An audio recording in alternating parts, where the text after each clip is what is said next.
distingués invités en vos titres, grades et qualités, il m'échoit l'honneur aujourd'hui de procéder à la dernière présentation du nouveau référentiel de politique économique et sociale, présentation qui va porter sur le plan d'action quinquennal 2025-2029, correspondant au premier mandat du président Bassirou Diomaye Diakhar Faye. Cette présentation, comme vous le remarquez, s'articule aux deux autres précédentes présentations,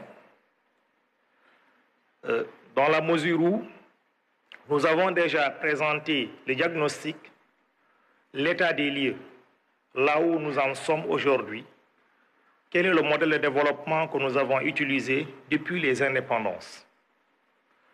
Ensuite, nous avons présenté la vision. Et là, l'objectif, c'est de présenter le plan d'action quinquennal qui s'articule à la vision d'un Sénégal souverain, juste, prospère, ancré dans des valeurs fortes. Mais comme l'a dit mon prédécesseur, M. Victor Ndiaye, cette vision, en réalité, est articulée dans un plan décennal qu'on appelle Master Plan 2025-2034, pendant lequel, pendant les 10 premières années, il y aura une stratégie qui consiste à redresser l'économie par rapport au diagnostic qui a été fait. Il y a nécessité de redresser l'économie. Il y a nécessité d'impulser les nouveaux fondements du nouveau modèle qui sera mis en place et d'accélérer la cadence vers la fin. Pour l'objectif quinquennal, pour les 5 prochaines années, l'objectif est le suivant. Le gouvernement ambitionne de promouvoir un développement endogène porté par des territoires responsabilisés, viables et compétitifs et jetant les bases de la souveraineté. Dès les 5 premières années, les bases de la souveraineté seront jetées. Et cet objectif est articulé autour des 4 axes stratégiques qui ont été présentés d'ailleurs brillamment par l'équipe de Thiaroye, je pense, c'est ça. Ils ont brillamment présenté vraiment ces 4 axes stratégiques et repris par M. le Premier ministre ainsi que par M. Victor Ndiaye. Mais pour adresser ces 4 axes stratégiques, il y a 6 défis majeurs qu'il convient vraiment d'adresser au préalable. C'est ce qui fonde la définition des 4 axes stratégiques. Ces 6 axes majeurs, le premier axe, nous souhaitons que le pays dispose d'un capital humain de qualité. Et nous savons tous que c'est le tendon d'Achille du Sénégal. Nous souhaitons disposer d'un capital humain de qualité, ce qui signifie que nous souhaitons avoir une population bien éduquée, bien formée, en bonne santé, bien nourrie. C'est fondamental, c'est le tendon d'Achille, c'est la principale raison pour laquelle nous occupons encore le peloton de derrière dans le classement de l'IDH. Et ça, c'est fondamental d'adresser ce point. Mais également, quand on a fait le diagnostic, on a vu en réalité qu'il y a un problème d'équité sociale. Si vous voulez savoir, un Sénégalais, en moyenne, est-ce qu'il est plus riche que l'autre? Regardez où est-ce qu'il vit. Plus il est vers l'ouest, il a plus de chances d'être riche. Plus il est vers l'est, il a moins de chances d'être riche. Nous avons remarqué, la pauvreté, c'est 9% à Dakar, c'est 57% à l'est carrément du pays.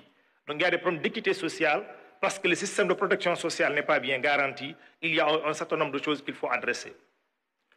Le deuxième défi majeur qu'il convient d'adresser, c'est la construction d'un modèle de développement endogène.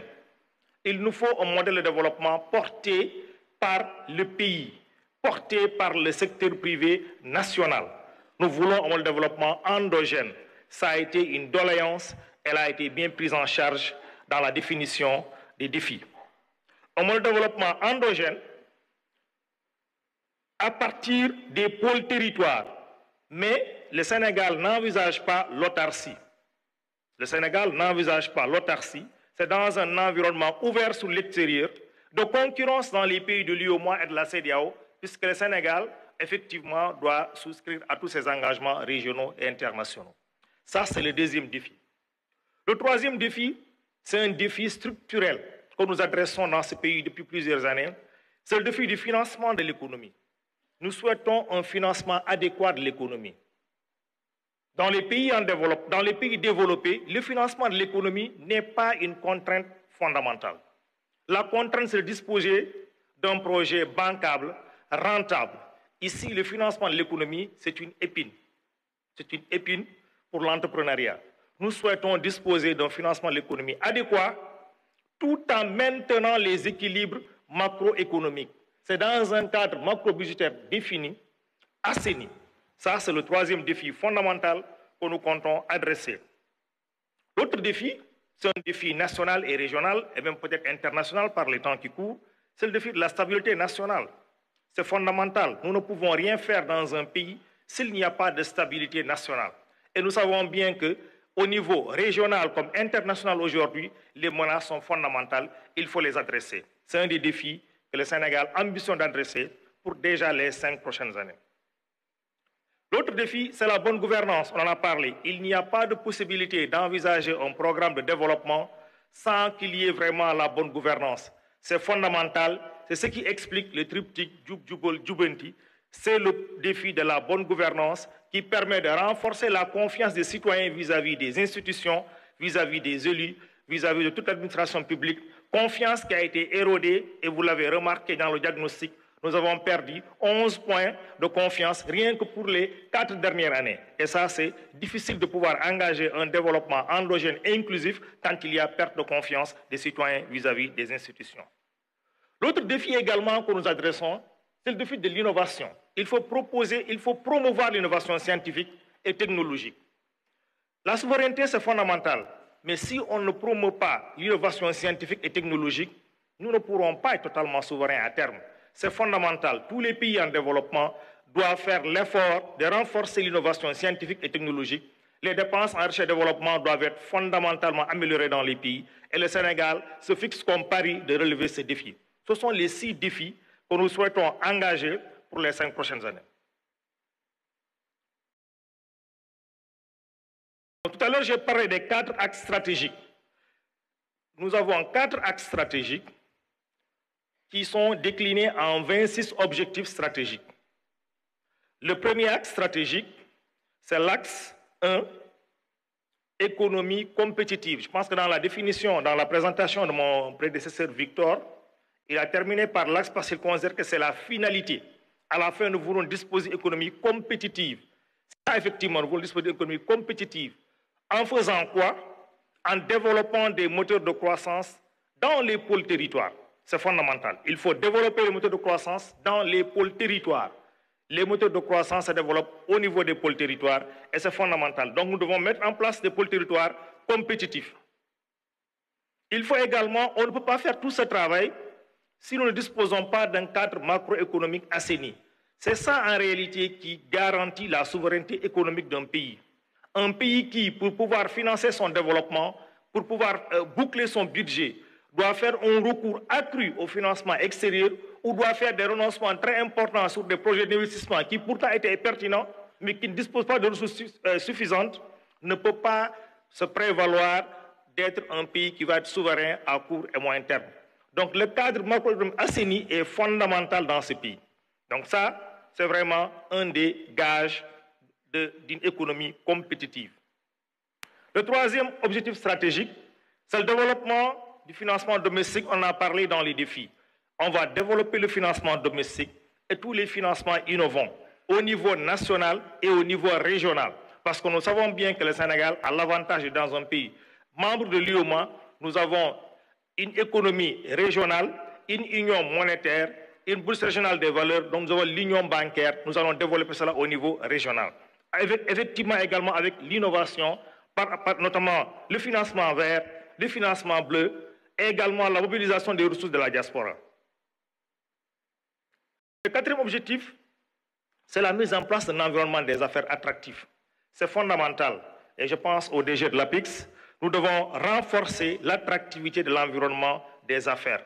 Pas seulement pour attirer les investissements étrangers, mais rendre l'environnement des affaires attractif pour le Sénégalais lambda qui veut faire des affaires au Sénégal. La petite et moyenne entreprise sénégalaise qui veut faire des affaires, il faut que ce soit fluide. Et c'est pour tout le monde. Le secteur privé international a sa place, L'environnement des affaires doit être également propice au secteur privé national et c'est fondamental. Ça, c'est un des objectifs stratégiques que nous comptons vraiment adresser. On en a parlé tout à l'heure dans le défi. Le cinquième objectif stratégique, c'est de bâtir un système de recherche et d'innovation dynamique. Nous avons des institutions ici, notamment dans le ministère en charge de l'agriculture, de l'industrie. Vous avez l'ISRA, vous avez l'ITA, qui sont des services en charge de la promotion de l'innovation. C'est des services qui doivent être renforcés et renforcer la synergie avec les services qui font la recherche, ceux qui font l'innovation et ceux qui font la vulgarisation. Enfin, nous avons comme objectif accélérer la révolution numérique de l'économie. Le numérique est une opportunité que le Sénégal doit saisir fondamentalement. Nous avons déjà quelques atouts, nous avons des infrastructures formidables, nous avons beaucoup de landing points, nous avons une fibre optique importante, mais il faut optimiser l'utilisation de ces infrastructures pour pouvoir saisir le numérique, en faire vraiment une réalité pour que le numérique soit un levier de l'agenda national de transformation de ce pays. Et nous avons des jeunes Sénégalais pétris de talent dans le domaine du numérique. L'axe 2, très rapidement, c'est l'axe qui parle du capital humain. Sur le capital humain, ce qu'il y a lieu de dire, c'est quoi? C'est que le Sénégal a déjà engagé ce qu'on appelle la fenêtre d'opportunité économique.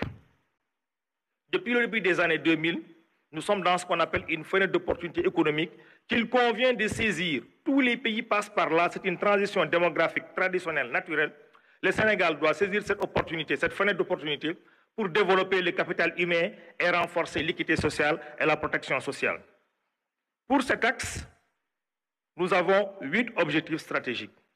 Le premier objectif, j'en avais parlé tout à l'heure, c'est de disposer d'un système d'éducation et de formation professionnelle et technique de qualité.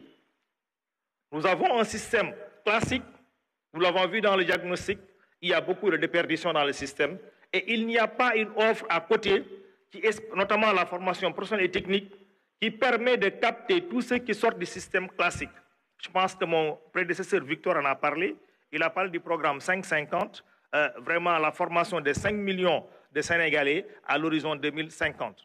D'ici 2029, nous devons renforcer l'employabilité des jeunes Sénégalais en formant 700 000 jeunes à travers la mise en place de centres de formation professionnelle et technique dans tous les pôles qui soient adaptés vraiment aux besoins des pôles. Ça, c'est fondamental. Le deuxième axe, c'est la mobilisation de la diaspora autour de l'agenda national de transformation. C'est fondamental. La diaspora, c'est un vivier de talents, c'est un vivier de ressources humaines et c'est un vivier de ressources financières qu'il convient de canaliser, d'orienter vers le pays. C'est fondamental. Des objectifs stratégiques ont été fixés là-dessus. Le troisième axe, c'est la mise en place d'un système performant de santé et accessible à tous. Dans le domaine sanitaire, il y a eu certes des progrès, mais il y a encore des défis énormes. Il y a des défis énormes dans le domaine sanitaire. Les déficits en personnel spécialisé, notamment hors de Dakar, c'est criard. C'est énorme. Et l'émergence des maladies non transmissibles qui devient maintenant vraiment la problématique la plus sérieuse au Sénégal. Le diabète, l'hypertension artérielle, les maladies cardiovasculaires, le cancer, c'est devenu des maladies sérieuses. Nous sommes au mois d'octobre, ce n'est pas pour rien qu'on parle d'octobre rose. C'est des maladies sérieuses qu'il convient d'adresser. Il faut vraiment un objectif pour adresser ces questions. Le quatrième axe, c'est la protection sociale. La protection sociale au Sénégal, quand vous examinez cette question, cela suffit pour apprécier le problème d'équité sociale au Sénégal. Il faut juste travailler dans l'administration publique ou dans le secteur privé formel pour pouvoir bénéficier en général d'une couverture maladie ou pour pouvoir bénéficier d'une pension de retraite. Un chauffeur de taxi à Dakar ne bénéficie pas d'une pension de retraite. Un cordonnier à Ngaïméré n'en bénéficie pas. Il aurait dû en bénéficier. Dans les pays développés, tout le monde a droit à en bénéficier. Donc ça, c'est un objectif fondamental. La problématique de la couverture maladie et la problématique de la pension sont deux problématiques fondamentales pour renforcer la protection sociale, à côté des bourses de sécurité familiale qui ont été initiées, qu'il convient de renforcer, notamment l'efficacité en améliorant le ciblage et en élargissant la couverture. Renforcer tous les autres accès aux services sociaux de base. c'est fondamental.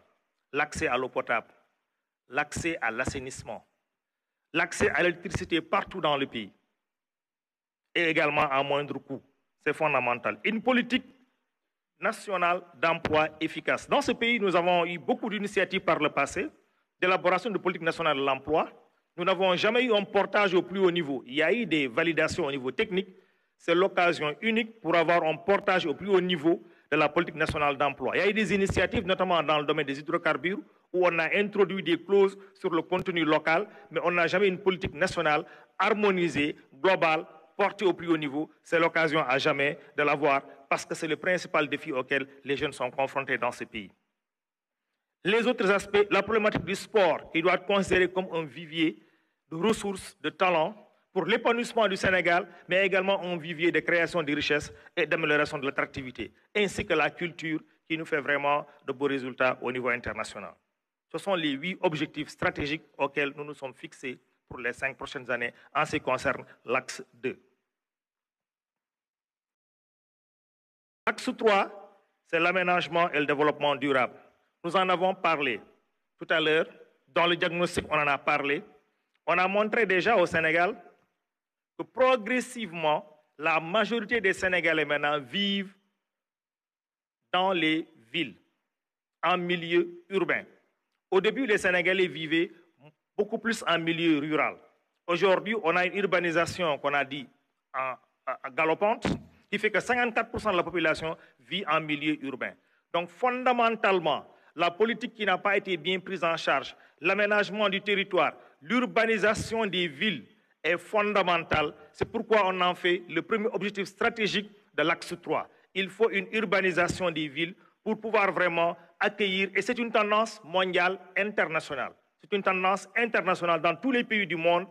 Finalement, les gens habitent en ville. Il faut préparer cela pour ne pas créer des bidonvilles vraiment anarchiques dans le monde. Et d'ailleurs, les villes, c'est le centre de création de richesses dans le monde. Dans le monde, partout, c'est dans les villes que les richesses sont créées. Donc, c'est fondamental de pouvoir développer les villes, de pouvoir les urbaniser. C'est le premier objectif. Le deuxième objectif, c'est en réalité de pouvoir promouvoir une gestion durable des écosystèmes naturels. Nous savons qu'au Sénégal, les écosystèmes naturels sont fragiles. Nous l'avons remarqué, nous avons beaucoup d'écosystèmes qui sont fragiles. Le Sénégal est conscient de cela et vraiment, on va adresser toutes ces problématiques pour vraiment préserver les écosystèmes, promouvoir une gestion durable des écosystèmes naturels. Le troisième objectif, c'est un objectif auquel le Sénégal a souscrit avec l'initiative JETP, c'est la transition énergétique juste et équitable. Le Sénégal souhaite vraiment qu'il y ait l'énergie, l'accès universel à l'électricité, mais un accès universel d'une énergie propre, puisque le Sénégal a souscrit à des engagements internationaux dans le cadre de l'accord des changements climatiques, et nous devons souscrire à cela, nous devons poursuivre. Nous avons déjà un mix énergétique de tout de 30%, nous devons travailler à arriver à 50% d'énergie propre à l'horizon 2029. Nous avons également, il faut la promotion des modes de production et de consommation durables qui soient responsables comme quatrième objectif stratégique. Et nous avons également la mise en place d'infrastructures de connectivité. C'est fondamental que les infrastructures de connectivité soient pensées de façon intelligente, qu'elles puissent vraiment relier les zones de production aux zones de consommation. C'est fondamental que les infrastructures soient vraiment bien pensées, que ce soit les connectivités, infrastructures de connectivité, des infrastructures de transport, des infrastructures énergétiques, des infrastructures numériques également, tout soit fait. Et enfin, le soutien à l'économie sociale et solidaire, c'est fondamental pour renforcer la résilience vraiment des communautés. L'axe 4.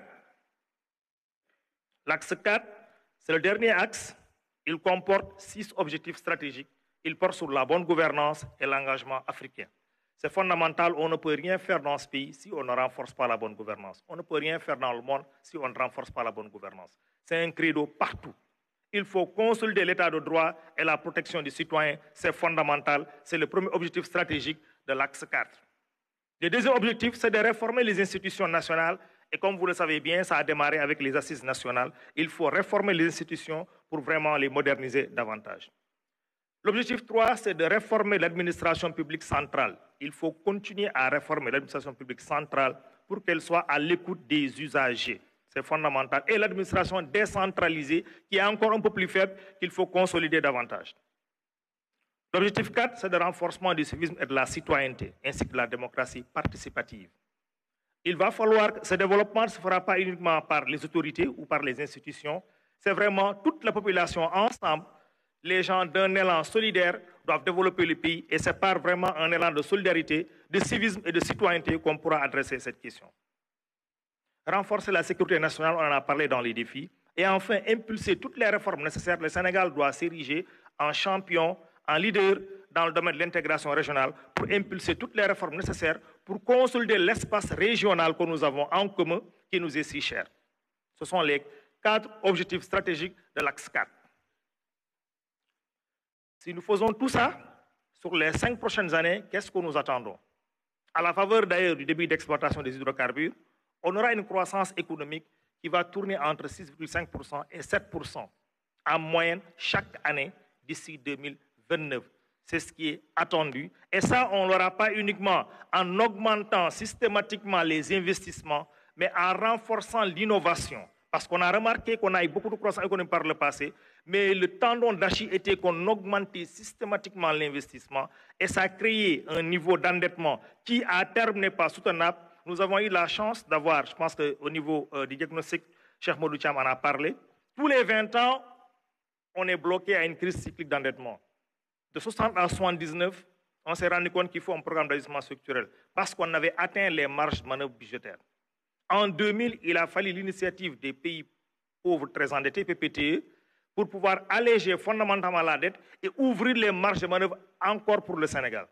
Depuis 2020, 20 ans encore plus tard, on remarque que le Sénégal est passé d'un pays à risque très faible de surendettement à un pays à risque modéré. Ce qui signifie effectivement qu'il faut revoir vraiment tous les indicateurs, changer le modèle vraiment de développement. À côté de ça, nous avons l'inflation qui doit être maîtrisée. Elle sera maîtrisée autour de 2% d'ici, autour de 2% pour les 5 prochaines années. Comment? D'abord en mettant en place des mesures structurelles qui sont les suivantes. Il faut renforcer l'approvisionnement correct du marché. C'est fondamental. Et insister sur un phénomène intéressant, c'est la régulation du marché pour certains produits particuliers, notamment les produits alimentaires, les produits énergétiques, les produits pharmaceutiques. Même dans les matériaux de construction, il faut renforcer la régulation pour éviter vraiment qu'il y ait des formations de prix spéculatifs. C'est fondamental. Et également, nous comptons améliorer la balance courante et le solde extérieur courant. Vraiment, à la faveur de tout ce qui a été fait, le déficit public sera réduit considérablement, je reviendrai là-dessus. La balance commerciale va augmenter fondamentalement à la faveur des exportations qui vont vraiment augmenter et une maîtrise des importations de biens et services. Au plan macro-budgétaire, comme on a dit, il faut réduire les déficits budgétaires, ce qu'on appelle la consolidation budgétaire. Il nous faut une consolidation budgétaire très rapidement. Les résultats de l'audit qui vont être confirmés vont définir vraiment l'agenda de consolidation très rapidement, soit en 2025, 2026 ou en 2027. Des scénarios sont en train d'être étudiés. Mais ce qui est sûr, c'est que la consolidation à 3% du PIB est une règle d'or qui a été actée. Et pour cela, nous comptons avant tout sur l'amélioration systématique des recettes fiscales. Pas en augmentant les taux, mais en élargissant l'assiette. Il faut élargir l'assiette fiscale. Il faut améliorer vraiment ce qu'on appelle les dépenses fiscales, les exonérations. Il faut les rationaliser. Lutter contre la fraude et l'évasion fiscale, c'est fondamental.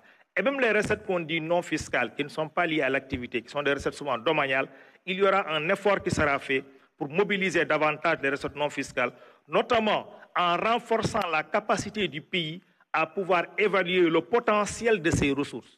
Rien que nos ressources halieutiques, nous devons évaluer le potentiel de nos ressources pour mieux comprendre quelle valeur on doit donner à une licence de pêche.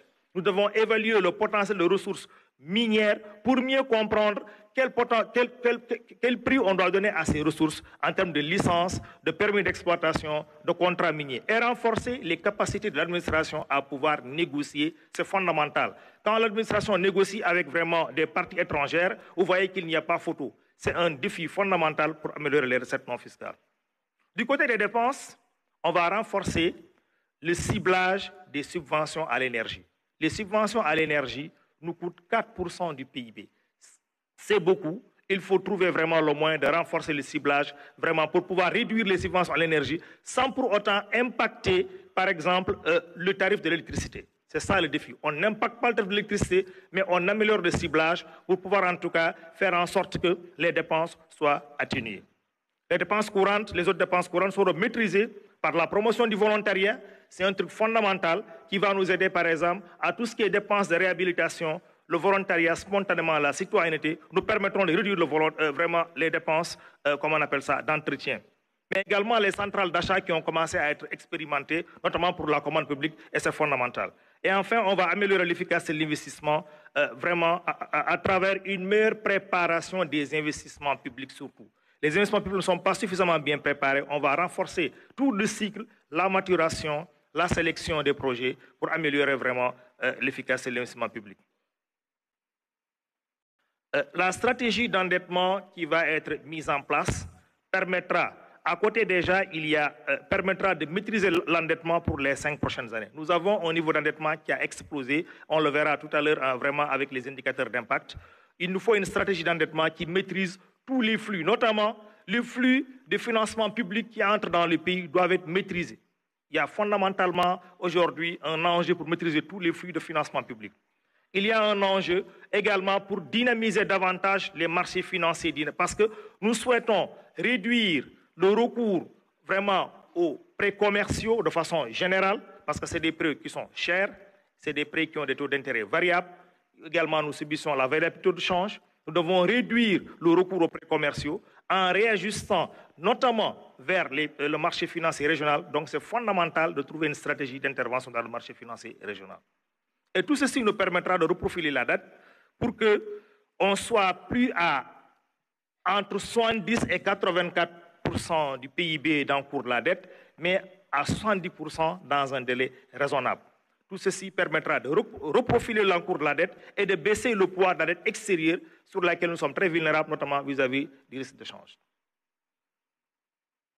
Et d'ailleurs, ça permettra également de baisser les services de la dette. Vous savez, actuellement au Sénégal, en 2023, les recettes que le Sénégal a mobilisées, 57% des recettes ont servi à payer la dette en 2023. C'est extraordinaire. 57% des recettes mobilisées, quand je dis recettes, c'est fiscal et non fiscal, ont servi à payer la dette, l'intérêt et l'amortissement. Il reste quoi pour la masse salariale?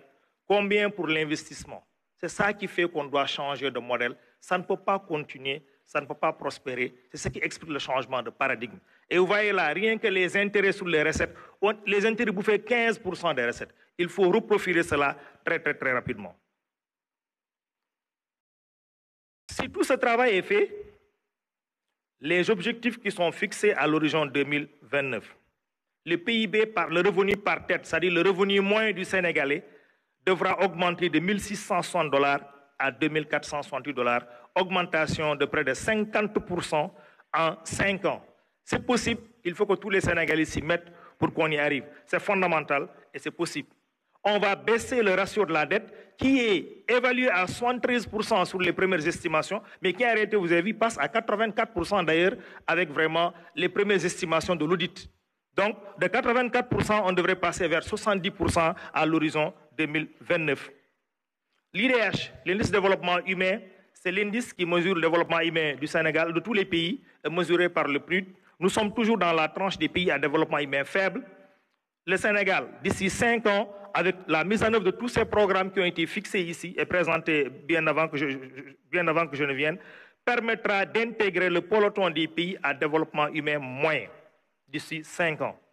Et l'espérance de la vie à la naissance également augmentera au moins de 3 ans, passant de 68 ans à 73 ans. C'est fondamental.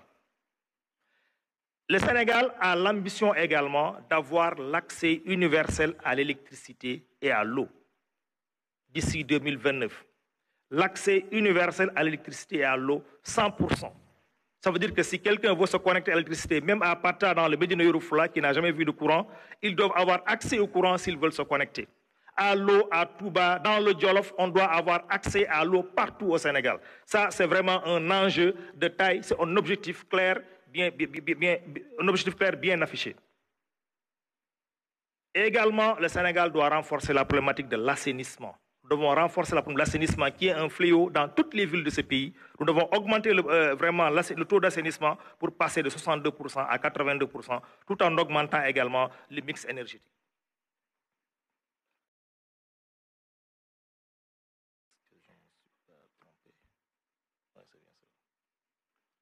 OK. Le coût de financement du projet pour les 5 prochaines années.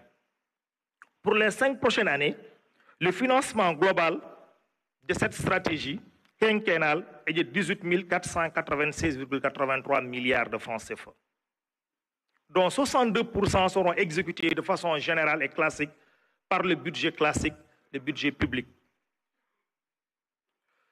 23% seront exécutés sous forme de partenariat public-privé entre l'État et le secteur privé national et international, dans une démarche qui sera très intelligente.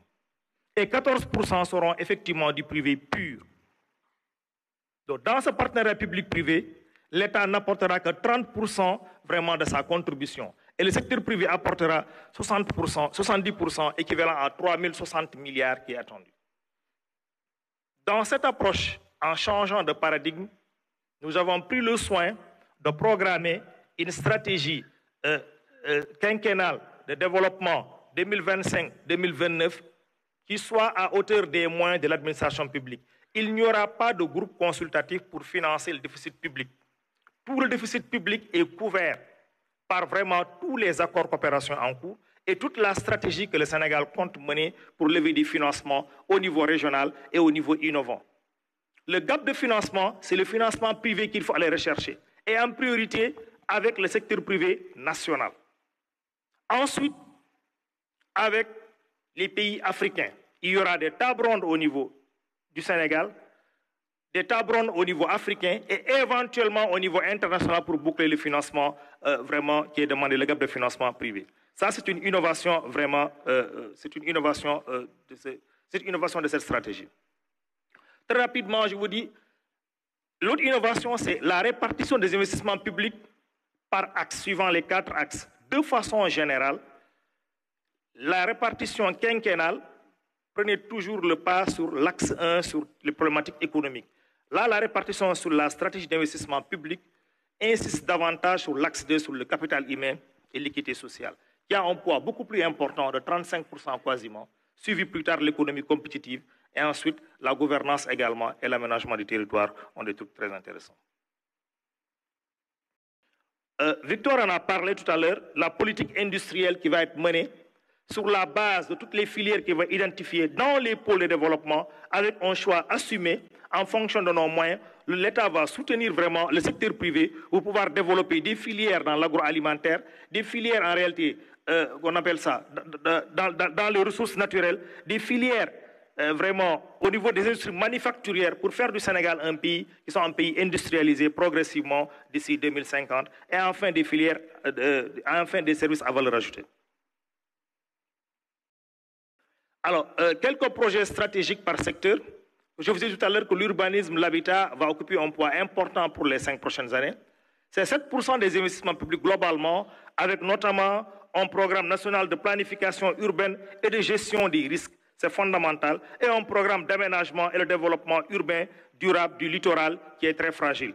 Il y a un ensemble de programmes qui ont été concoctés. J'ai juste listé quelques programmes illustratifs. Dans le domaine des infrastructures, ce domaine va occuper 11% des investissements publics, notamment avec la réhabilitation de la ligne ferroviaire Dakar-Tambacounda. Dans le domaine de l'agriculture et de l'élevage, il y aura un poids de 10,5% des investissements publics avec vraiment une fenêtre réservée au partenariat public-privé qui sera également très importante. Et ces projets vont porter sur notamment les magasins de stockage, vraiment tout ce qui est équipement rural, mécanisation de l'agriculture, renforcement des intrants, renforcement de la maîtrise de l'eau. L'éducation, la formation vont occuper également un poids important. On l'a dit, le capital humain, c'est fondamental pour les 5 prochaines années. Les DARA seront renforcés. Il y aura vraiment un programme de résorption des abris provisoires. Les universités en cours de construction doivent être finalisées et des centres de formation seront mis en place au niveau de chaque pôle de développement, au niveau des 8 pôles que nous avons dit. L'assainissement, l'hydraulique également, c'est 8% des investissements publics, notamment avec le projet phare d'approvisionnement d'eau à Touba, qui est fondamental et qui est cher au président de la République. Le projet d'assainissement des centres urbains également. La santé et l'action sociale occuperont des poids fondamentaux dans l'investissement public, notamment avec la mise en place de laboratoires dans 10 régions du pays, parce que nous savons bien que le plateau médical n'est pas aussi relevé que ça au niveau à l'intérieur du pays, et ça va être vraiment une des priorités sur laquelle, en tout cas, le gouvernement va travailler pour les 5 prochaines années, en sus du projet Madiba qui est en cours ici à Diamniadio.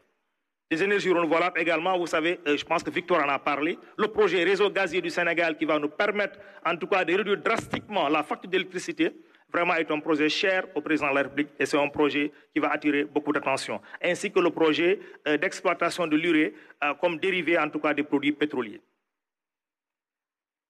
Un paquet de réformes très rapidement, je pense que la présentation est quasiment finie, un paquet de réformes très rapidement qui vont ponctuer les 5 prochaines années. C'est d'abord des réformes de la décentralisation parce que les collectivités territoriales les pôles doivent être érigés en collectivités territoriales, c'est fondamental. Renforcer vraiment la décentralisation.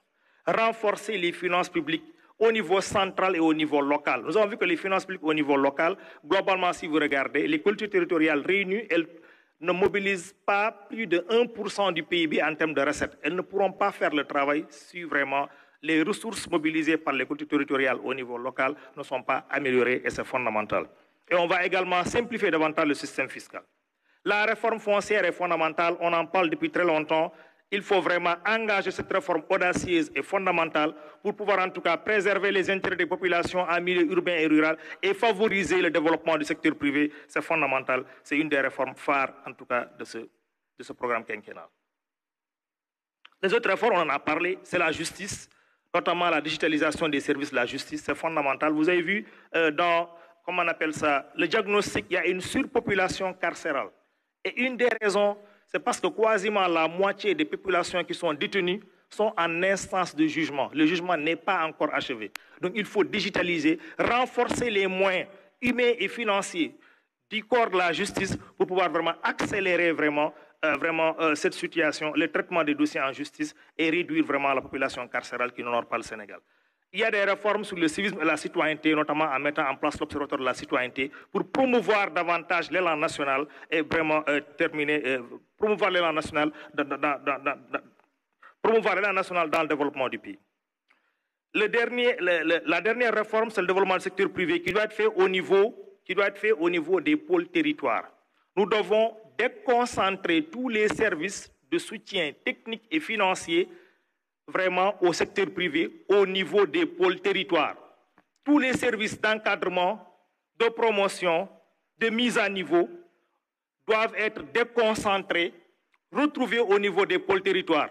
En plus de tous les services de soutien financier, que ce soit la garantie, que ce soit les services qui accordent les nanocrédits pour ceux qui n'ont pas accès au système financier, que ce soit les services qui accordent des financements bonifiés, ils doivent se retrouver au niveau des pôles de développement. C'est fondamental. C'est au niveau des pôles que le développement se fera. C'est là où la création de richesses se fera.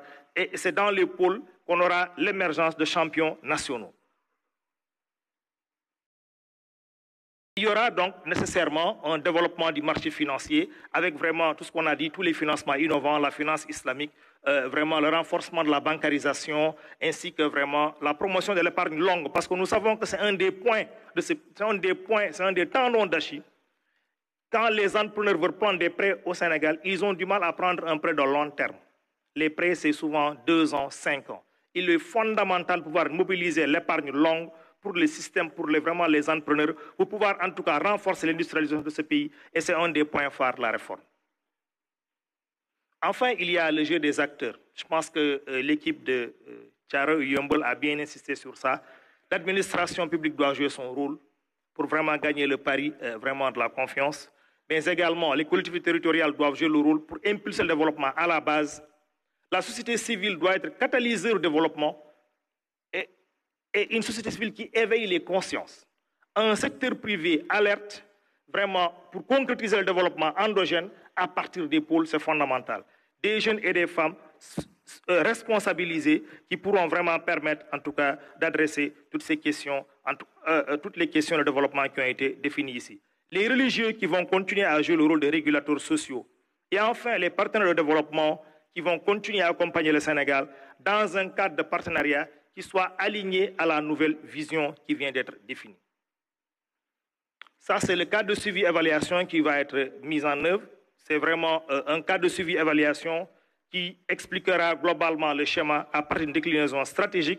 Il faut élaborer des projets programmes fondamentaux qui ont été définis ici, renforcer la coordination et le suivi, ainsi que la communication pour la conduite du changement, parce que nous voulons changer de paradigme, il faut une conduite de changement et il faut inculquer la culture de l'évaluation régulièrement dans un cadre qui sera défini avec l'ensemble des parties prenantes. Je vous remercie de votre attention.